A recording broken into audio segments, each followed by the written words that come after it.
Soyez tous les bienvenus sur Entre là, le podcast qui tisse des liens pour grandir, s'épanouir et se réjouir. Si les ressources terrestres sont limitées, il existe encore cependant des espaces sans limite. Une immensité à portée de cœur et de main, l'infinie richesse est dans nos liens. Et cette richesse-là, cette immensité-là, que j'ai envie avec vous de révéler et de partager.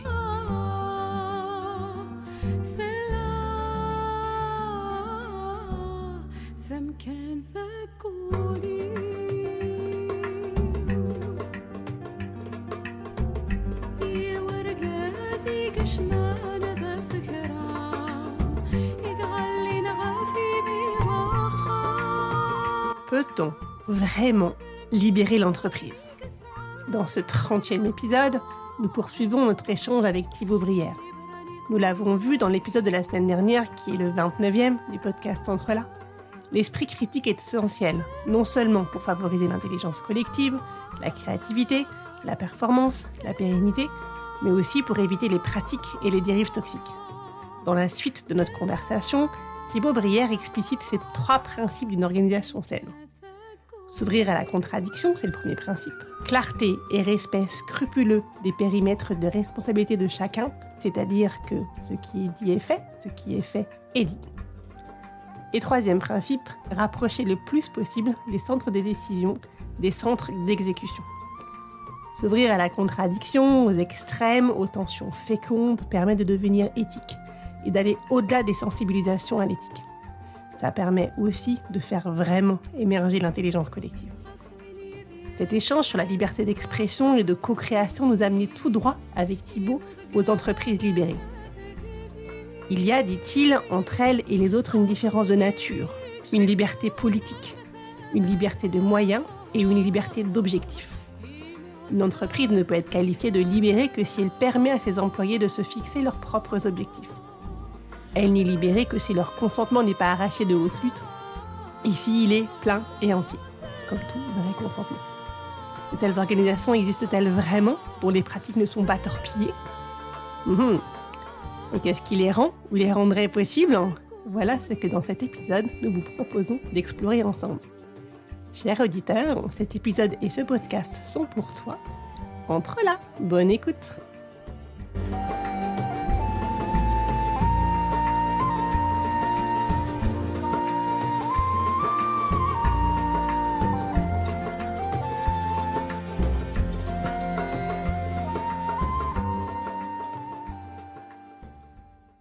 Tu as étudié longtemps de l'intérieur l'entreprise Michel Hervé, tu t'es intéressé à toutes ces entreprises libérées qui ont d'excellentes intentions, qui sont de libérer l'intelligence collective pour ne pas avoir ces points aveugles dont on a parlé tout à l'heure, pour avoir des gens motivés qui vont se mettre tous au service d'une cause commune, en général une cause qui les dépasse. Il y a un certain nombre de cas dans lesquels l'entreprise libérée, ça a été un grand succès. Ça a libéré les énergies, ça a permis des redéploiements, des redressements inattendus et c'était juste merveilleux. Il y a des cas où ça a été l'inverse, où des comportements toxiques ont émergé, où les choses ne se sont pas passées du tout comme on aurait envie qu'elles se passent et finalement ça a été pire que la vie normale dont tu parlais tout à l'heure. Comment tu analyses ces différences, ces divergences, Thibaut ?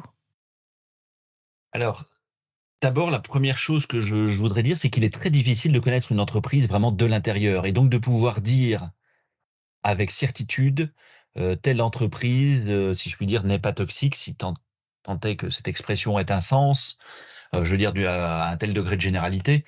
C'est très difficile en fait. J'ai pu mesurer d'expérience combien finalement une entreprise, c'est en y passant plusieurs années que vous pouvez en percevoir les différentes strates, les différentes couches. Une entreprise est vraiment, je pense, la plupart du temps, en tout cas pour les plus grosses d'entre elles, structurée comme un oignon. Elle a une structure en oignon. Vous y passez, je ne sais pas, 6 mois, vous avez accès à la première, à la couche extérieure. Vous y passez 1 an, vous avez accès à la deuxième couche. Vous progressez managéralement. Quand vous devenez par exemple manager, eh bien déjà vous avez accès à un certain nombre de réalités auxquelles vous n'aviez pas accès lorsque vous étiez simple salarié. Et puis qu'au fur et à mesure que vous progressez dans la hiérarchie managériale, vous découvrez des nouvelles choses. Éventuellement, vous pouvez, à terme, lorsque vous accédez à des postes de dirigeants, commencer à comprendre aussi un certain nombre de fonctionnements mafieux. La plupart du temps, des phénomènes d'entente, de rétrocommission, etc., etc. Autant de choses qui, naturellement, sont tues. Dont personne ne parle. Il y a une omerta autour de ces sujets. Même les chercheurs en sciences de gestion, quand ils viennent étudier l'entreprise, n'ont pas accès à cette dimension. Et c'est la raison pour laquelle ils peuvent, la main sur le cœur, dire bah non, nous n'avons jamais constaté ceci. Ben oui, ils ne l'ont jamais constaté parce qu'ils n'ont jamais eu accès à un tel degré de profondeur, de connaissance intime de l'organisation. Et donc, il est très difficile de pouvoir dire si telle entreprise est ou non toxique. Ensuite, alors que mettre en œuvre? Eh bien moi, il y a des choses qui me paraissent, universellement prémunir contre une organisation, une dérive toxique dans l'entreprise. D'abord, évidemment, il est sain qu'il puisse y avoir une véritable séparation des pouvoirs, ce qui n'existe pas dans la quasi-totalité des organisations professionnelles que nous connaissons. Il y a une confusion entre l'exécutif, le législatif et le judiciaire, dans la plupart des entreprises.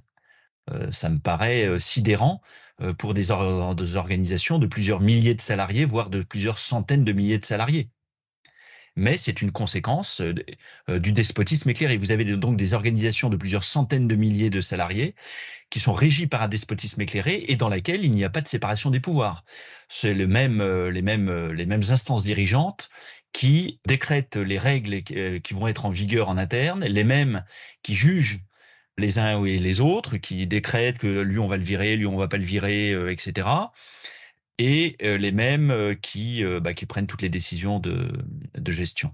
Donc confusion du pouvoir législatif, exécutif et judiciaire dans la plupart des organisations. Un principe d'une organisation saine, me semble-t-il, Gaël, c'est d'abord l'ouverture à la contradiction. Ce qui est source de vitalité pour chacun, individuellement aussi bien que collectivement, c'est le rapport d'opposition entre des contraires. C'est-à-dire que plus on va exercer, par exemple, une profession sédentaire, plus il faut bouger. Plus on exerce un métier théorique, plus on a besoin d'avoir une activité manuelle, pratique, ou une activité sportive en dehors du travail. Plus on est engagé, par exemple, dans une banque, plus on va, de mon point de vue, avoir besoin d'aller se confronter aux critiques à l'égard du secteur bancaire. Plus on a des convictions dans un domaine donné, plus il faut aller chercher ce qui vient les infirmer, ces convictions. Et donc, c'est la tension entre les contraires qui est féconde. Il faut, où que l'on soit placé, s'ouvrir à la contradiction. Par exemple, si je suis manager, je vais avoir tout intérêt non seulement à être ouvert aux critiques, mais à aller rechercher activement les critiques, à solliciter les critiques de la part des membres de mon équipe. Telle est, me semble-t-il, la condition primordiale de santé dans la durée d'une entreprise florissante. Et c'est également un indice de santé d'une démocratie, quelle qu'elle soit. Un indice de santé d'une démocratie, c'est justement sa capacité à permettre des points de vue les plus dissonants, les plus contraires, à être la plus ouverte aux extrêmes, notamment aux extrêmes au sein d'un parlement, de permettre une liberté d'expression la plus grande possible. Donc c'est à la capacité d'ouverture à la contradiction que se mesure non seulement la santé d'une démocratie, mais aussi, je le crois, la santé d'une entreprise. Il ne suffit pas de mettre en place des dispositifs de contrôle éthique. Il faut devenir éthique et donc former les salariés à devenir éthiques. Il faudrait, je pense, instaurer des formations qui encouragent l'esprit critique. Il faudrait encourager dans l'animation de réunions, des réunions qui encouragent explicitement l'impertinence comme une valeur phare auprès des participants de cette réunion. Des réunions qui encouragent l'expression des critiques, l'expression d'expériences hors normes et de points de vue dissonants. Et à cet égard, je ferai volontiers une distinction entre le fait d'être impeccable et le fait d'être exemplaire. On demande souvent aux managers d'être exemplaires. Eh bien, être exemplaire, ça veut pas dire être impeccable. Étymologiquement, être impeccable, impeccata, c'est être sans tâche. Être exemplaire, ce n'est pas être sans tâche, c'est être capable de reconnaître les tâches que l'on a. L'exemplarité du manager ne consiste pas à ne pas faire d'erreurs, mais être capable à assumer ouvertement ses erreurs et à reconnaître ses erreurs devant les membres de son équipe en réunion, par exemple.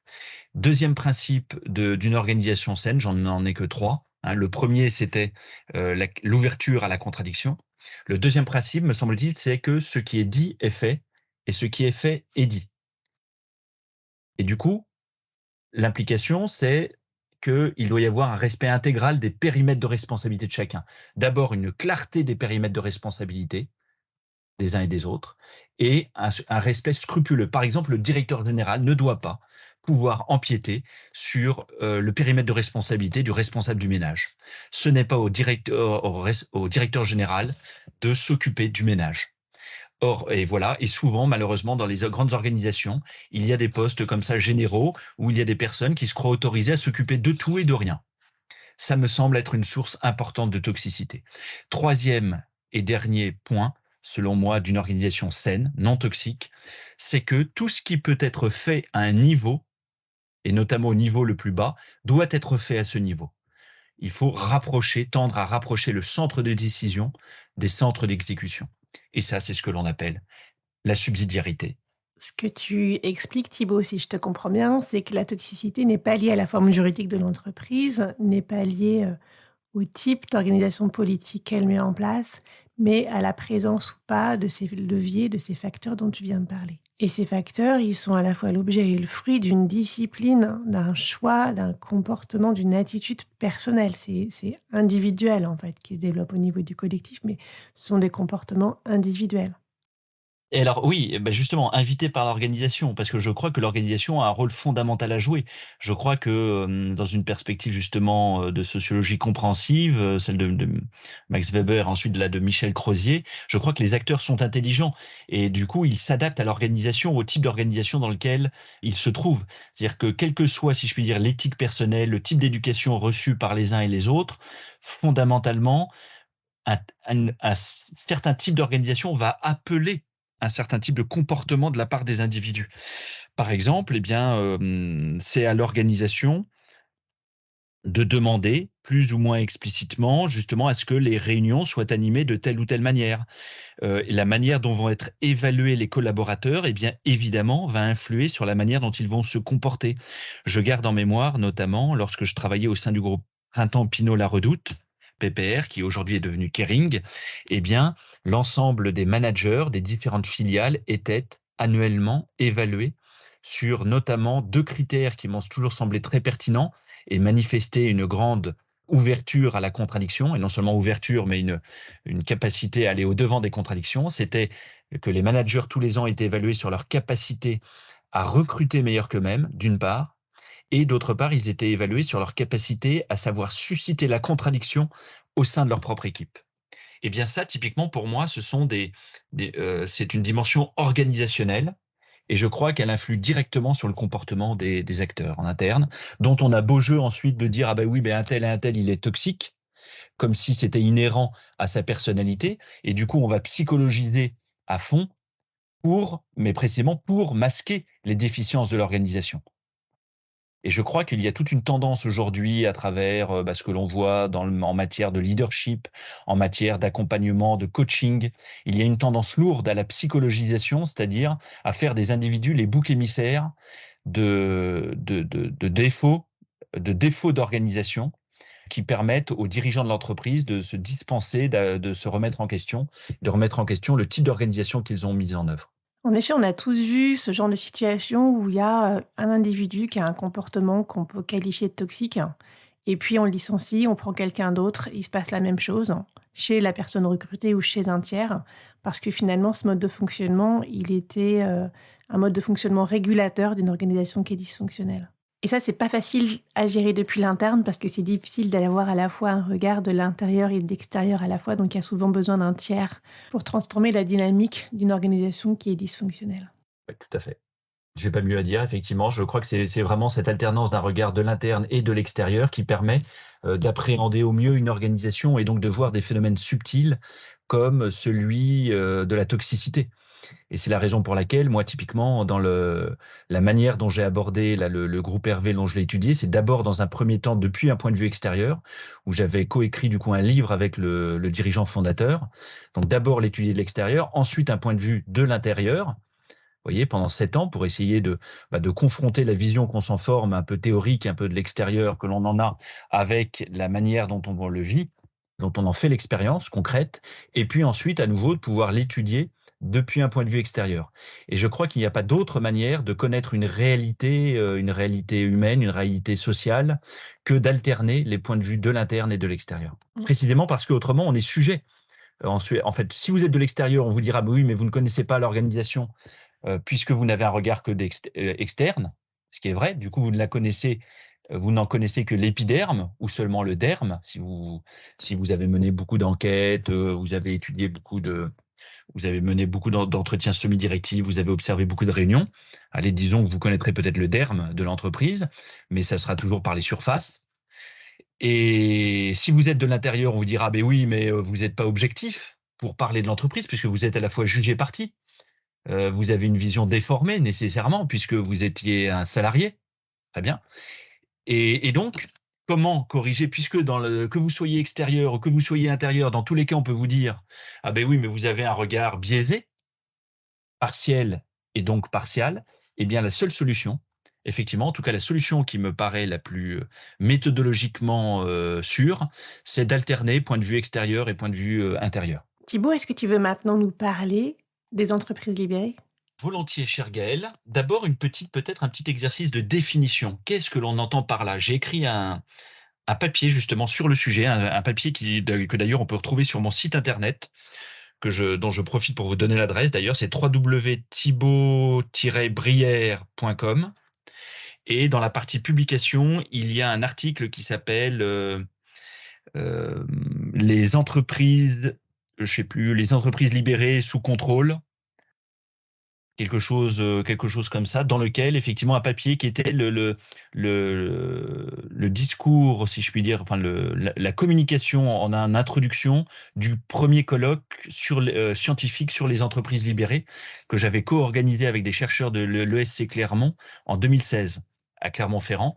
Et dans ce papier, précisément, je dis notamment que finalement, quand on parle d'entreprise libérée, le premier travail à faire, c'est un travail de définition, parce que sinon, on ne sait pas de quoi on parle au juste. N'importe qui peut se revendiquer entreprise libérée, et de fait, c'est un petit peu ce qui se passe. Et donc, comment catégoriser les choses de manière un peu précise?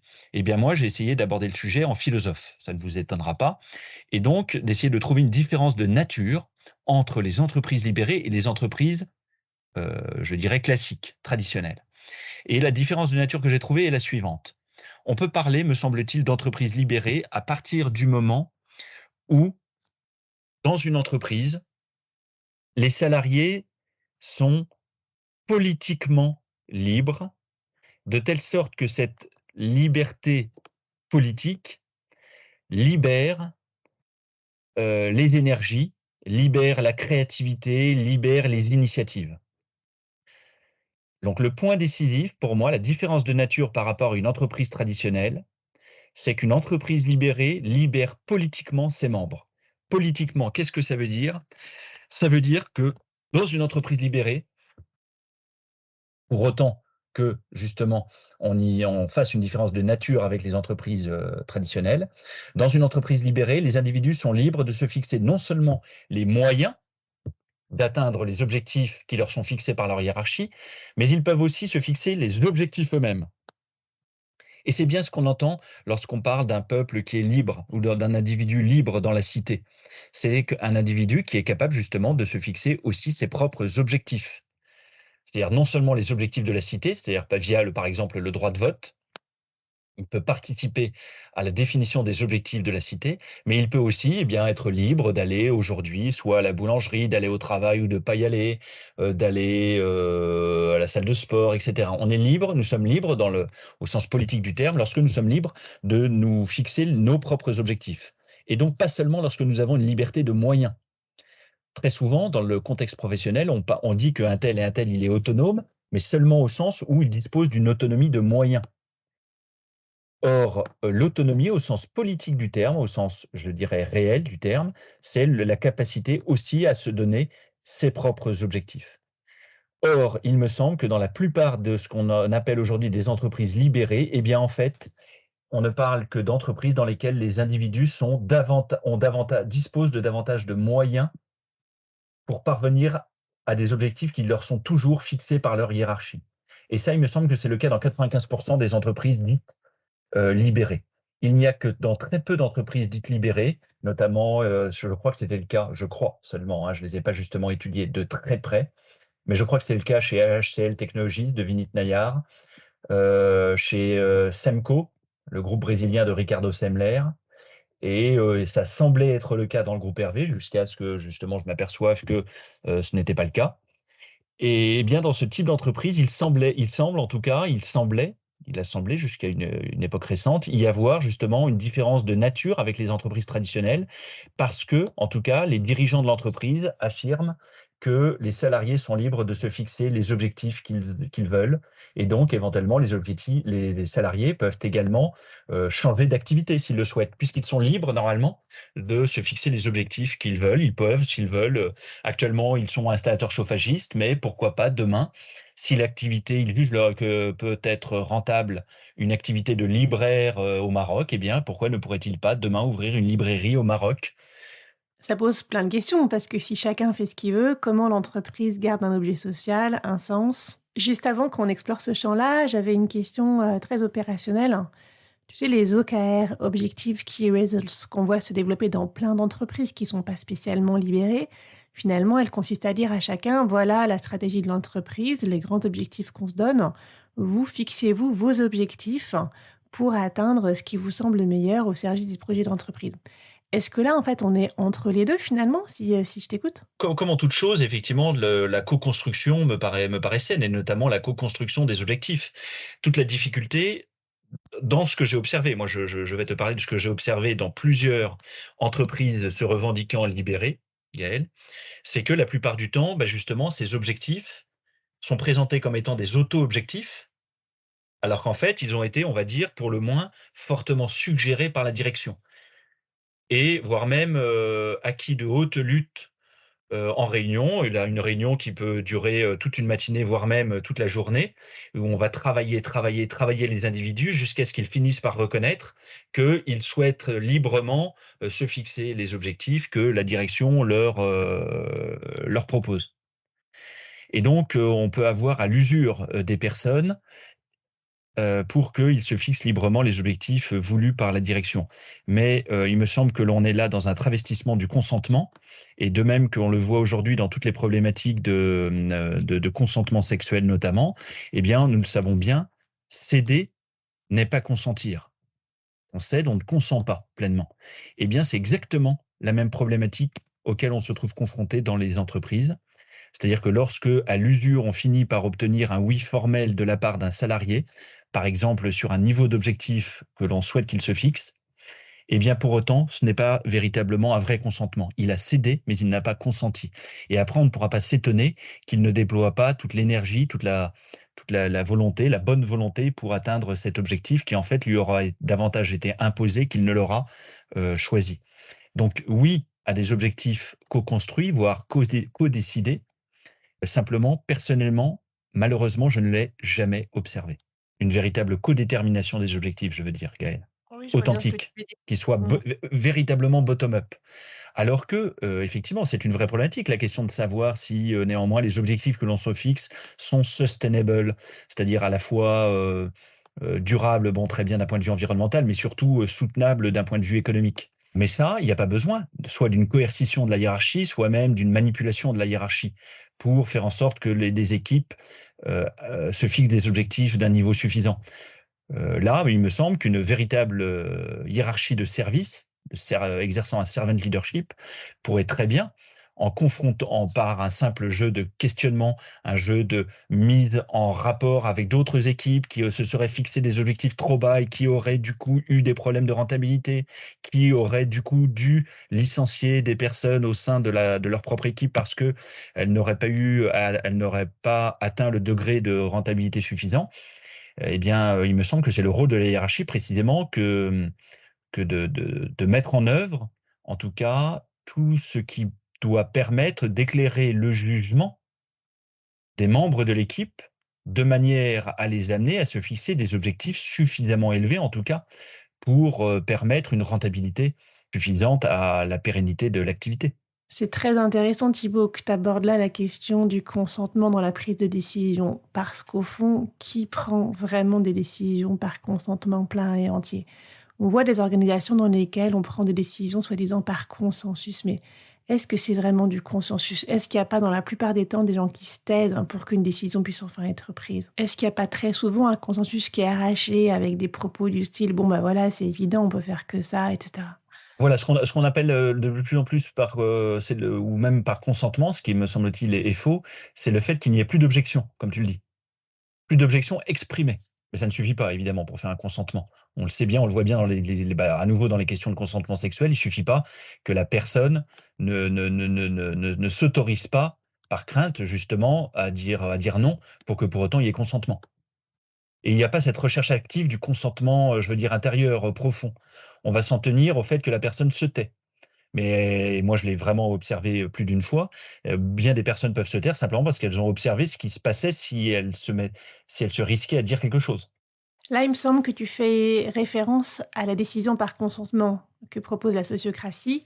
C'est un modèle, une manière de faire que j'utilise beaucoup, qui est imparfaite, mais j'ai juste pas trouvé mieux encore. C'est à la fois un processus, et on peut se contenter d'appliquer le processus et de dire effectivement, ben voilà, on a explicité, on a vu les idées des uns et des autres, on a expliqué, et puis on est à la décision, on a à partir d'une proposition qui a été faite, et donc quelles sont les objections? On lève les objections, on peut d'ailleurs faire ça d'une manière très manipulatrice, hein, en expliquant aux gens que leurs objections, elles sont complètement nulles et qu'elles n'ont aucun sens. Effectivement, c'est un risque fort. Je crois, mais tu me diras si tu es d'accord ou pas, que ce risque, il est levé par la manière d'être. En fait, le processus suffit pas. Il s'agit d'aller sincèrement, profondément chercher le consentement de la personne en essayant de comprendre ce qui se passe, en essayant de voir où sont les freins, les blocages, parce qu'il y a de l'intelligence derrière et que c'est sans doute une autre solution qui sera encore meilleure. Mais ça, c'est un vrai travail de fond et de présence, je crois. Oui, oui, oui, oui. Oui, enfin évidemment, là, on est à nouveau dans la systémique dont tu parlais tout à l'heure. C'est-à-dire que c'est des accès d'interactions entre les 2. Il y a ce que je suis et qui va transpirer dans ma pratique, naturellement. D'où l'importance, je trouve capitale, de former, d'avoir vraiment une bonne formation. Je trouve qu'on pêche beaucoup aujourd'hui et on en fait les frais dans les entreprises, de la mauvaise formation fondamentale et ensuite de la mauvaise formation continue des individus, dont on s'étonne ensuite qu'il y ait des comportements, inadmissibles, mais tout simplement parce que on n'a pas porté à l'éducation, à la culture précisément, l'attention que l'on aurait dû. Mais il y a aussi effectivement à côté de ça, il y a toutes les, heu, un certain nombre de prescriptions, si je puis dire, de normes, de garde-fous que l'on doit poser au comportement des uns et des autres. Les 2 doivent, se être complémentaires. Mais voilà, on délaisse trop, c'est vrai véritablement mon sentiment, moi, la formation personnelle des individus. L'éducation, la culture, notamment la culture d'entreprise. Vous voyez, une personne, ça se cultive, c'est pas en tirant dessus qu'on fait pousser une plante. Et bien pareil, c'est pas par la force ou ce n'est pas en lui inculquant, des choses ou en croyant lui inculquer des valeurs que, on va profondément sédimenter que des valeurs ou que des croyances vont sédimenter en une personne. Il faut cultiver les personnes dans la durée. Bon voilà et prendre les questions à bras le corps et je crois que c'est pas fait. Donc la formation, c'est un élément, un facteur majeur contre les dérives managériales? Oui, oui, oui, oui, clairement. La formation, mais vous voyez, dès le collège, lycée, ensuite formation, professionnelle fondamentale, dans lesquelles effectivement il doit y avoir, déjà, vous voyez, enfin, tu vois, une certaine éthique justement dans la recherche de la vérité. Est-ce que là, une confrontation d'opinions, est-ce que sur tel sujet, un tel, est-ce qu'il dit vrai? Ne pas accepter des arguments d'autorité, recouper ses sources, toute cette structuration, notamment les humanités. Vous voyez, on délaisse totalement dans la formation des managers ou a fortiori des ingénieurs, les formations aux humanités, la formation aux humanités qui pendant des siècles a structuré la formation de l'honnête homme, la formation des professionnels, quel que soit le métier. C'était les humanités qui, de manière privilégiée, étaient reconnues comme formant l'humanité. C'est pour ça qu'on les appelait les humanités. Les humanités, c'est l'histoire, la littérature, la philosophie. Ce sont toutes ces disciplines qui vous permettent d'avoir un recul historique, un recul géographique sur qui vous êtes, sur vos pratiques, et donc de gagner en esprit critique. Dès lors que l'on délaisse les formations aux humanités, eh bien, on se retrouve avec des personnes qui ne font que agir de manière technique, à qui on a enseigné que des contenus de savoir techniques et qui ne font que reproduire, que réagir à leur environnement, comme à des stimuli, et dont on s'étonne ensuite qu'elles font preuve d'une absence de pensée. Mais c'est tragique. C'est déjà ce que la philosophe Hannah Arendt remarquait chez le criminel nazi Eichmann, c'est-à-dire l'absence de pensée. C'est-à-dire que évidemment que Eichmann avait une pensée au sens où on l'entend ordinairement. Bien sûr que Eichmann raisonnait, Eichmann savait calculer, il savait raisonner, mais il manquait cruellement de ce que Hannah Arendt appelle la pensée, c'est-à-dire la capacité à sous-peser, puisque penser vient de pensare, qui lui-même est le supin de pendare, qui signifie peser. Et donc, penser, c'est d'abord la capacité à sous-peser le bien et le mal, à sous-peser le pour et le contre sur un sujet donné. Eh bien, Eichmann, lui, ne se posait pas ce type de question de savoir si c'était bien ou si c'était mal. Il disait, moi, j'ai été formé à faire ceci. Moi, je ne fais que répondre à des ordres. Il y a un ordre, et donc un stimulus, eh bien, je réagis de telle manière. Et aujourd'hui, nos sociétés commerciales notamment, me paraissent gangrénées précisément par des comportements qu'on appelle agentiques, des comportements de type eichmannien, pour nommer les choses, c'est-à-dire dans lesquels les individus ne se posent plus la question du bien et du mal, de savoir si c'est légitime ou pas légitime. Voilà ce que l'on me demande, je sais techniquement le faire, et donc je ne fais que appliquer la procédure. Ça me paraît absolument délirant. Et c'est l'une des raisons pour lesquelles j'ai souhaité m'engager effectivement dans la voie de la philosophie en entreprise pour renforcer l'esprit critique dans les organisations, c'est-à-dire renforcer la capacité des individus à penser par eux-mêmes et pas à déléguer la fonction de penser à leur organisation, à leur supérieur hiérarchique ou à des normes abstraites. Mmh. Oui, donc ça veut dire avoir effectivement une suffisamment bonne formation fondamentale pour avoir cette capacité à penser, à critiquer, à À réfléchir discerner, et à compris, à discerner. discerner. Exactement. Ça veut dire aussi avoir l'autorisation dans l'entreprise et donc des gens qui sont un petit peu des exemples autour de soi, où on voit qu'en tout cas les gens qui, font part d'esprit critique en fait ne sont pas, jugés, au contraire là-dessus, donc c'est un élément qui est majeur. Tu me diras ce que tu en penses autant que tu veux. Est-ce que tu vois d'autres remèdes, contre, ces dérives managériales qu'on peut voir dans tout type d'organisation? Oui, bah, pour continuer dans la lancée qui était à l'instant la nôtre, Gaël, je crois qu'un autre remède, c'est de former non seulement les managers, on forme beaucoup les managers, pas suffisamment bien à mon sens, mais on les forme beaucoup. En tout cas, la plupart des programmes de formation sont destinés aux managers. Mais on forme peu les salariés. Le savoir-être, je veux dire des salariés. Or, pour qu'il y ait abus d'autorité, il faut d'abord qu'il y ait abus d'obéissance. Et donc, il est capital de former non moins qu'à savoir commander, à savoir diriger, à savoir être un leader. Il faut former d'abord les personnes à savoir obéir et à les former également aux limites de l'obéissance, à connaître dans quel contexte, surtout, ils devront désobéir. Jamais je n'ai vu ça en entreprise.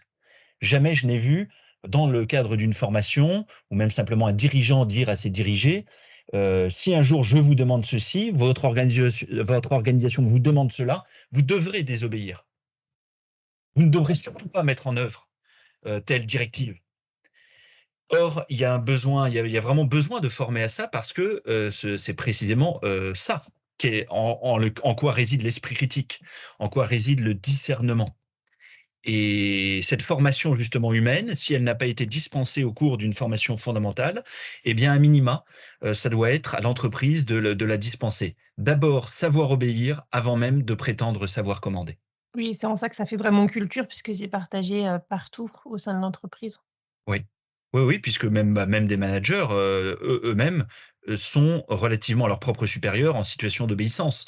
Et donc, qu'est-ce que l'on entend par obéissance et quelles en sont les limites de l'obéissance? Eh bien ça, il devrait y avoir, de multiples cas pratiques dans différentes entreprises, des entreprises dont on a reconnu qu'elles avaient été le théâtre de grandes dérives. Par exemple, il y a Enron, je sais pas moi, c'était Arthur Andersen, je crois, ou bon bref, d'autres entreprises, Volkswagen évidemment. Et bon, de ces entreprises, eh bien, devraient servir d'études de cas. Comment et on devrait pouvoir rentrer en détail dans le fonctionnement, dans les fonctionnements qui ont permis des dérives si majeures en leur sein, de manière à pouvoir générer chez nous, dans l'entreprise dans laquelle nous travaillons, les anticorps permettant de ne pas reproduire les dérives de ces entreprises. Or, malheureusement, et pour une raison qui me paraît assez énigmatique, ce travail de transposition, ce travail d'étude de cas n'est pas fait. De sorte que nous demeurons dans nos grandes organisations exposés au même type de dérives. Et nous nous croyons une organisation saine jusqu'à ce que soit révélé un scandale. Quand on préparait cet épisode, tu me parlais de ces organisations dans lesquelles les employés, les collaborateurs, les managers ont tellement intégré la loi, les règles de fonctionnement implicites, la culture, qu'ils adoptent d'eux-mêmes tous les comportements, toutes les décisions que pourrait prendre l'entreprise. Ils sont parfaitement moulés à l'entreprise, à l'organisation, à sa culture et à tous ses implicites. Et tu me disais que ça, en fait, c'était une dérive. Il y avait un risque de dérive dans ce type de modèle. Alors, est-ce que tu veux nous en parler maintenant pour qu'on voit bien les limites ou les conditions dans lesquelles doit se faire la formation, en laissant le libre arbitre et l'esprit critique de chacun? Oui, ce que je pointais effectivement, c'est ce que l'on peut entendre justement par entreprise libérée, mais qui me paraît une dérive très, très perverse, à savoir le fait que des individus étant suffisamment idéologisés par leur organisation, c'est-à-dire ayant suffisamment intégré le système de valeurs, le système de croyances internes, en viennent à agir spontanément d'une manière conforme aux attendus de leur direction. C'est-à-dire qu'il n'y a plus même besoin de leur donner des ordres, plus même besoin éventuellement de procédures. Ils ont tellement intériorisé l'intention des dirigeants que, comme le petit chien bien élevé, ils peuvent devancer le pas du maître parce qu'ils savent la direction dans laquelle va aller le maître. Mais il n'en reste pas moins des petits chiens. Ce n'est pas parce qu'ils prennent des initiatives, parce qu'ils devancent la demande du maître, que pour autant, ils ne sont pas élevés, éduqués au sens où on éduque un chien. Et donc, je crois que c'est justement quelque chose de satanique, de luciférien, que de pouvoir mimer, singer justement la vraie liberté. C'est-à-dire que rien ne ressemble plus à la vraie liberté que cette liberté faussée où, extérieurement, l'individu semble être libre. Vous voyez, et c'est exactement ce qui se passe dans les phénomènes d'emprise. C'est-à-dire qu'extérieurement, il n'y a pas de contrainte extérieure. C'est librement que la personne prend telle ou telle décision. Simplement, il y a eu un tel lavage de cerveau que ces décisions ne sont plus, d'une certaine manière, les siennes, à proprement parler. Elle ne dispose plus de toutes ses capacités critiques. Et donc, on peut appeler, en un certain sens, libérer l'entreprise dans laquelle on a pu supprimer tous les dispositifs de contrôle, un certain nombre de procédures, on a pu ôter des strates hiérarchiques parce qu'il n'y en a plus besoin. Finalement, le contrôle a été tant et si bien intériorisé par les individus qu'il n'a plus besoin d'être extérieur. La contrainte peut disparaître, le contrôle est devenu interne à chacune des personnes. Où est-ce que tu as observé ce genre de conditionnements qui deviennent un peu globaux, totalitaires? Alors, je crois dans les entreprises, précisément, qui insistent beaucoup, voire trop, à mon goût, sur les valeurs, la raison d'être, la mission, sur le sentiment d'un militantisme, voyez, politique, social même de l'entreprise. C'est-à-dire nous sommes engagés au service d'une cause. Me paraissent plus exposer toutes les organisations, d'ailleurs au sens large. C'est pour ça qu'on observe également des dérives spirituelles dans les religions, justement, des dérives sectaires dans des religions, me paraissent être exposées à cela toutes les organisations, donc au sens large, qui prétendent militer, ou qui même, non seulement qui prétendent, mais qui peuvent réellement militer pour une cause très noble, très élevée, d'ordre politique ou spirituel, et qui se présente comme étant un lieu d'épanouissement personnel dans lequel vous allez trouver le bonheur. dans laquelle vous allez servir, l'intérêt de la société dans son ensemble, une cause supra-économique, si vous voulez, eh bien toutes ces organisations peuvent d'autant mieux prétendre, de manière d'autant plus décomplexée, se prétendre légitimes à modifier les croyances personnelles de leurs membres. Et on voit bien de quelle manière ça a pris dans la plupart aujourd'hui, malheureusement, des moyennes et grandes entreprises. C'est-à-dire que la plupart des grandes et moyennes entreprises se croient autorisées à modifier les croyances personnelles de leurs membres, tout simplement parce qu'elles se disent, ou en tout cas un certain nombre de consultants leur ont raconté, que pour modifier durablement des comportements professionnels, il fallait d'abord modifier les croyances des individus. Et c'est la raison pour laquelle, simplement, pour modifier les comportements professionnels de leurs membres, eh bien, la plupart des grandes entreprises aujourd'hui se croient autorisées à intervenir, à modifier les croyances personnelles de leurs membres pour ancrer ces changements managériaux, ces changements comportementaux dans la durée. Donc avec beaucoup de bonnes intentions, évidemment. Mais il me semble que c'est délétère et c'est une des raisons pour lesquelles on observe autant de burn-out aujourd'hui, puisque ça demande évidemment un investissement psychique. On intervient, on agit directement sur le psychisme des individus et il me semble qu'on joue aux apprentis sorciers, en la matière et l'entreprise devrait se contenter de demander aux personnes d'avoir un comportement professionnel, cohérent avec les valeurs qui sont les siennes, un comportement extérieur. C'est quelque chose de tout à fait nouveau de demander aux individus d'être alignés sur les valeurs et les croyances de l'organisation dans laquelle ils travaillent. Encore à la génération de mes parents, l'entreprise dans laquelle vous travaillez vous demandait seulement d'avoir un comportement corporate, c'est-à-dire simplement des attitudes qui soient cohérentes avec celles de l'entreprise. Mais vous pouviez penser ce que vous vouliez par ailleurs. Et là, il y a une évolution qui me paraît décisive, dans ces 20 dernières années et qui me paraît, nocive. On est là sur des zones frontières, hein. On a des ONG, des entreprises qui sont clairement au service d'une cause et ça donne de la puissance d'action, ça donne un but commun aux personnes et puis après, elles font de leur mieux au service de cette cause et on a des choses très belles qui peuvent se produire. Puis effectivement, on a les dérives dont tu parles et qu'il est important d'expliciter des risques qui peuvent avoir des conséquences fâcheuses sur les individus. Tout à fait. C'est aussi toute la différence entre un coaching qui est vraiment au service des individus et de leur développement, qui n'a pas d'intention, qui n'est pas jugeant, qui aide à révéler le potentiel de chacun pour que les personnes puissent s'en servir autant qu'elles veulent.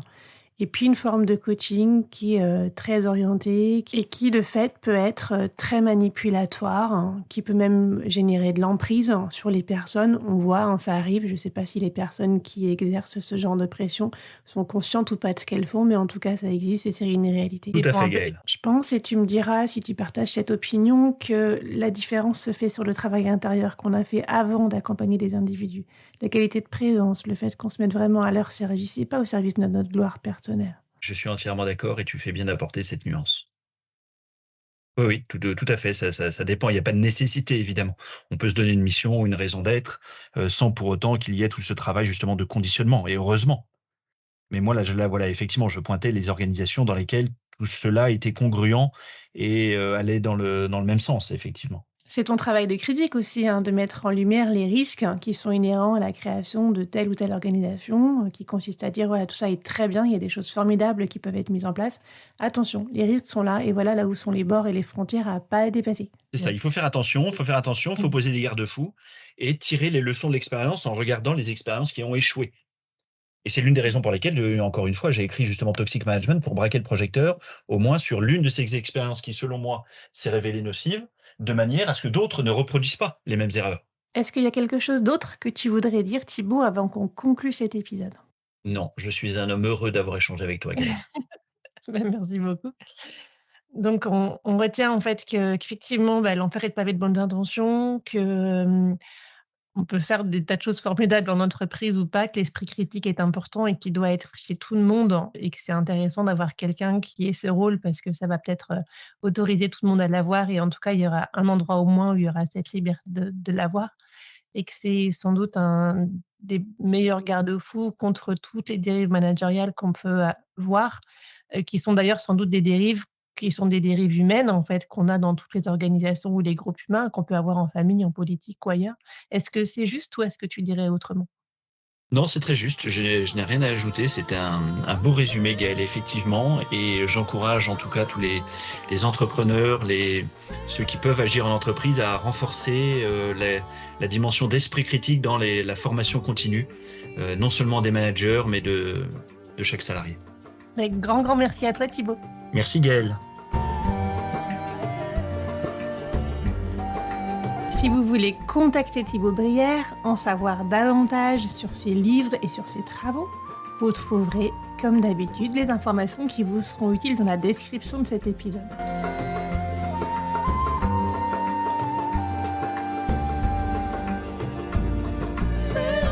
Ce podcast n'est pas seulement le mien, c'est aussi le vôtre, c'est le nôtre. Si vous voulez contribuer, intervenir, proposer, contactez-moi. Si vous avez aimé cet épisode, partagez-le autour de vous, mettez des étoiles pour le noter et abonnez-vous pour ne pas manquer les prochains. À très bientôt.